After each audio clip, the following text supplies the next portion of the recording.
part two.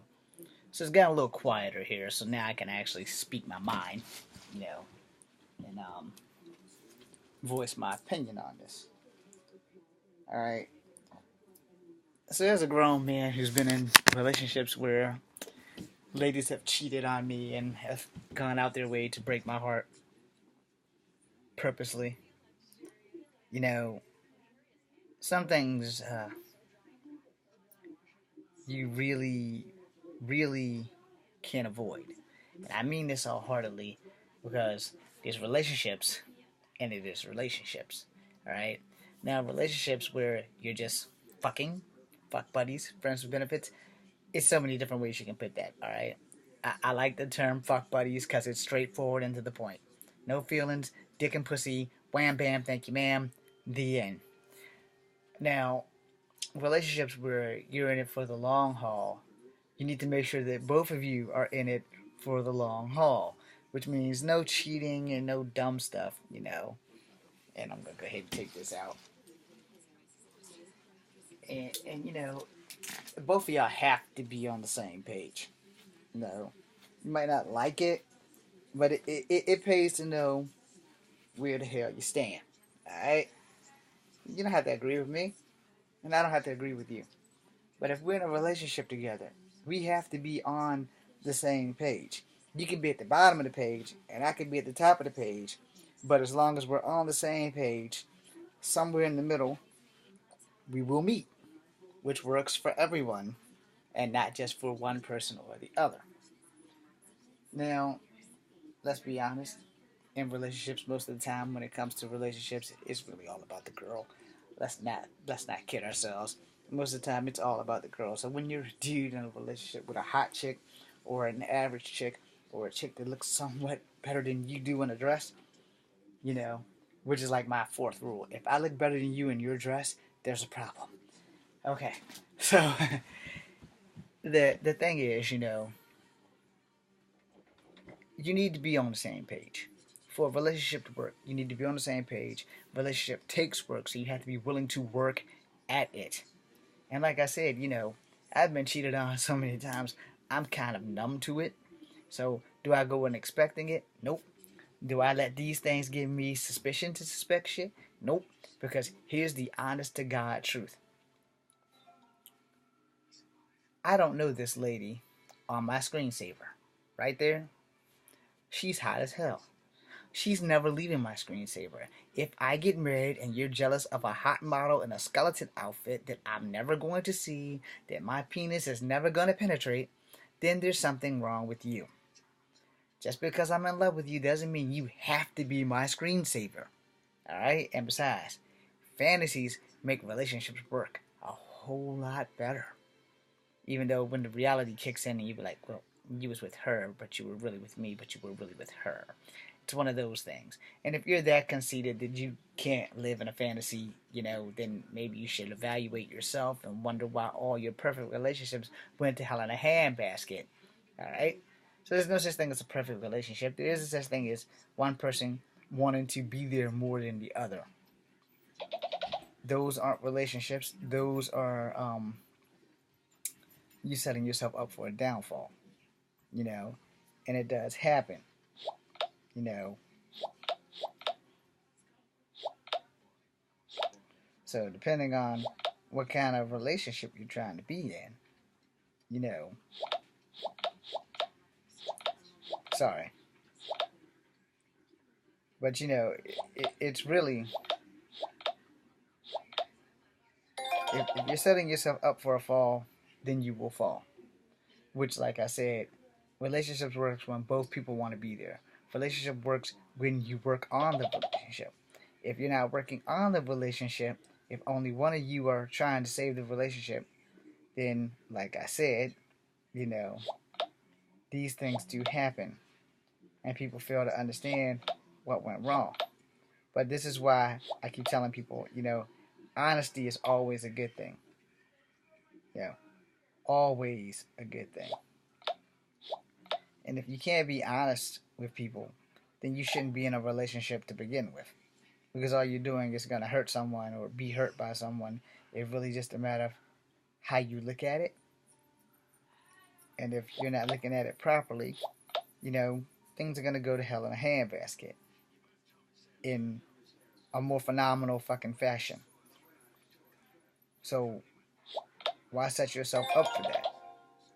Now, you know, you probably can hear Days of Our Lives in this damn Nike commercial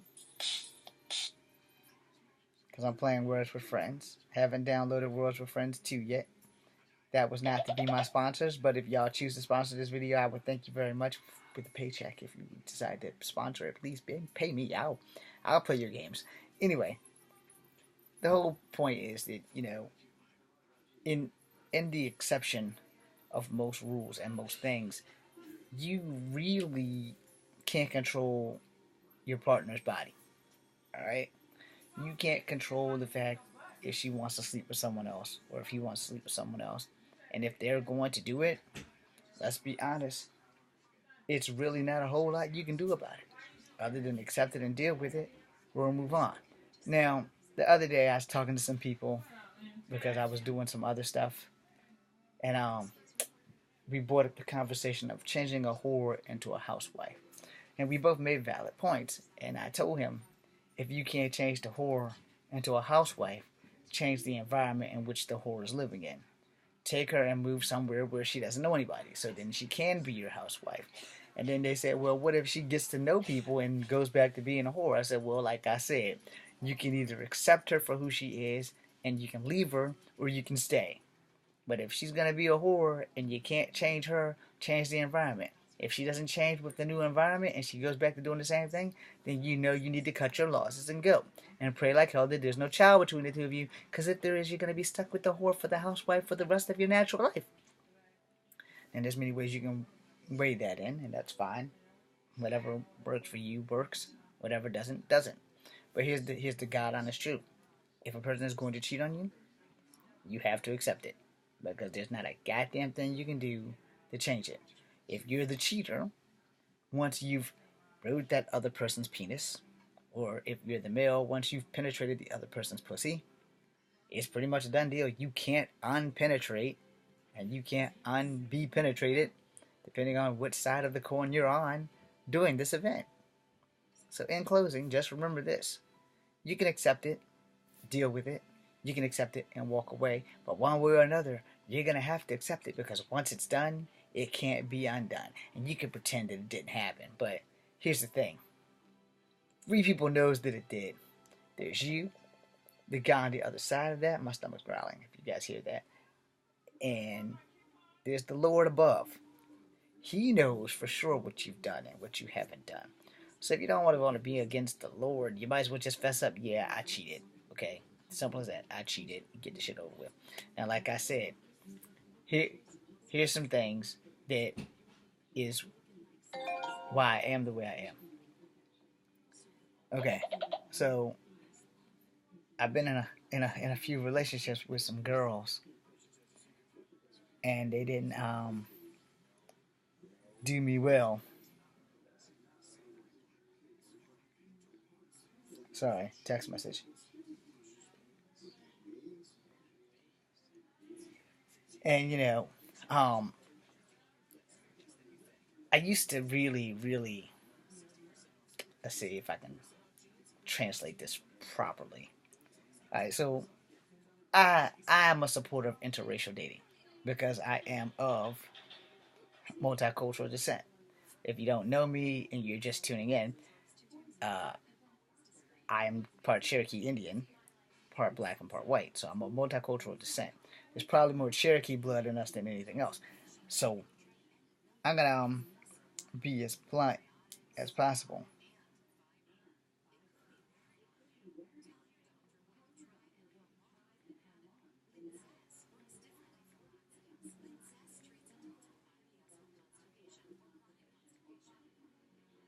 Sorry.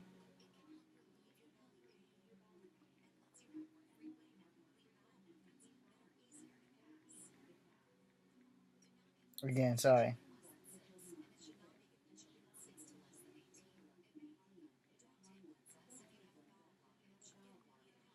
Anyway, so when I was younger,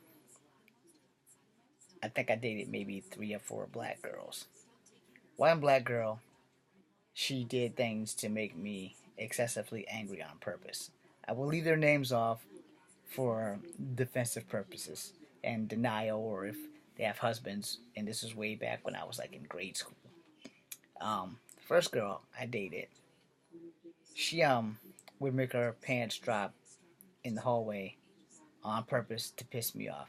She was darker than me, and that kind of put my downward spiral on dating darker black chicks.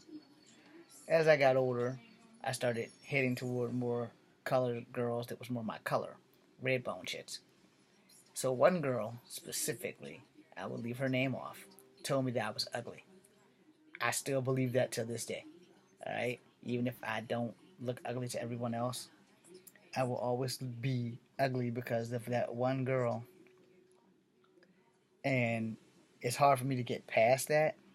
And then when I burnt off my face, you know, things got a whole lot different. I started respecting the ugly that I was before I burnt off my face. And now that I have it all back, I'm grateful that I am ugly. And if you think I'm ugly, hey, it's fine by me. But anyway, so I'm sitting here giving you guys this because I want to give you 99.9. So as I got older, I had white girls that I was interested in, but I was kind of scared to talk to them. And then I stopped being kind of scared to talk to them. But before that, I only really talked with black chicks because, it was kind of crazy.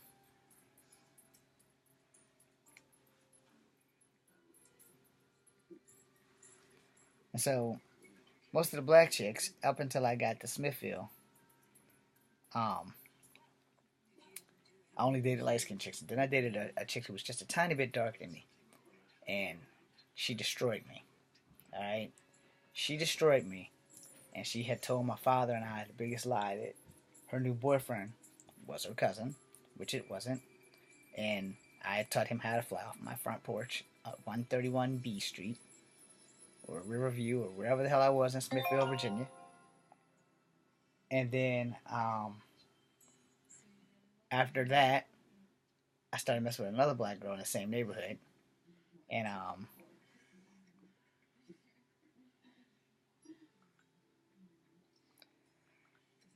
she decided that she wanted to date a 23-year-old.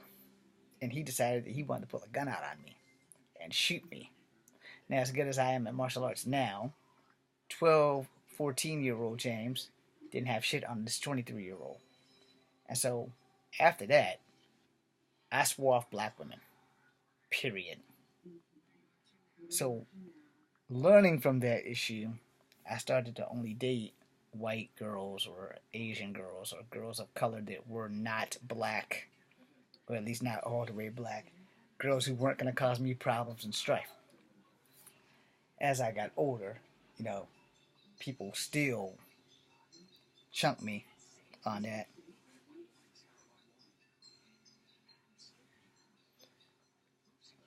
And stuff.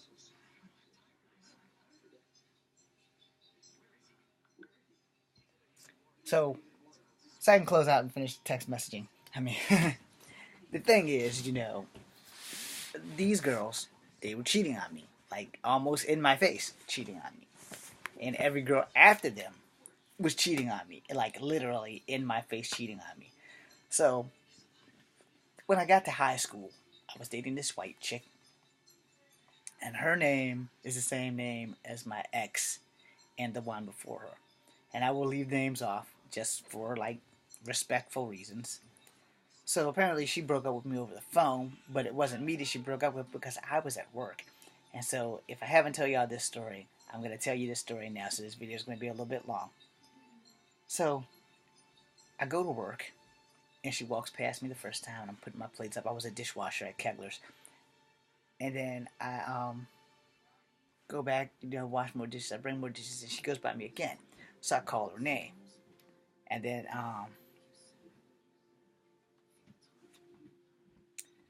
so I call her name, Call her twice, and she just keeps walking by.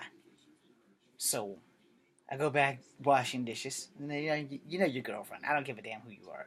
Everybody has a twin, but you know your girlfriend. No. And so we didn't have sex, but we were still dating. And we had been going in a relationship just a little longer past the sex stage, so we should have been having sex, but we weren't having sex. And then I found out why. So I'm bringing dishes up, and she comes up to the bar with her new boyfriend, who, amazingly enough, that son of a bitch looks just like me, just taller, and his hair was nappy. But other than that, he could have been my identical twin, just taller. So now I'm pissed. I put the place down, and I holler out her name, and I like, who the hell is that, and what are you doing here with him when you know I work here? It's like, well, this is my boyfriend, and we broke up last night. I said, you didn't break up with me last night because I was here. So, well, I broke up with somebody. I said, yeah, well, it wasn't me. And I said, and you, big guy, I'm about to fuck you up. Now, I was on the other side of the kitchen, so I couldn't just get to him. So I started making my way towards him, and the kitchen staff was back there with me. So the cook tried to grab me. I spun around him, and his name is Daryl. How you doing, Daryl? Last name starts with a T. I can't pronounce it. I never could, but anyway. So then I'm coming to the door, and my sister's dad, who helped me get the job at my mom's request, he's right there, and he's a Marine, so I couldn't get past him. So I spin around and go back the other way because there's 3 doors into the building, so into that room specifically. So I'm heading for the double doors at the kitchen, and my boss, Frank Stoner, comes in. He stops me from there. He's holding both of those doors. He's not letting me out. And then I get for the exit, and then the other cook, Pete, he's at that door. And so not only did my ex-girlfriend get a free meal on my meal ticket, and they would not fire me so I could go kick this guy's ass. They kept me in there until they had cleared the building. And from that day forward, I have learned one of 2 things. One, if a woman or a man, depending on what kind of relationship you're in, is going to cheat on you, there ain't a goddamn thing you can do about it. 2, acceptance is a part of life, and you have 2 ways of dealing with it. At that time, 16-year-old James was about to go to jail for homicide. Like a double homicide at Kegler's had I got out that damn room. Because I've always known Kung Fu. I've always known how to fight. And the year before, when I first got the job, a Green Beret was working there with me in the kitchen, taught me how to kill people with my pinky. So I was more than ready to kill this motherfucker. I just couldn't get past the Marine, the big cook, the skinny cook, and my boss in the back. Now, had my brain been functioning instead of going through all that, because the shelf that had the dishes on it, actually there was a hole right there that I could have just dove through, leaped over the counter, and beat that dude's ass. However, that shit didn't happen because I wasn't thinking about that. I was just thinking, I got to go beat this motherfucker's ass. So, long story short, in most of my relationships, except for my last fiance, who was the one that I really wanted to marry more than life itself, I have been cheated on. And I have learned that there is really, absolutely, positively, not a damn thing you can do but accept it and deal with it. So don't go killing people. But if you're in a relationship, then you should let the other person know if you plan on skipping out on the relationship. Be honest. Even if you have to be brutally honest, do that. I'm James Williamshinger. This is Kung Fu Havoc number 2. Be seeing you. I'll make more videos later. Later.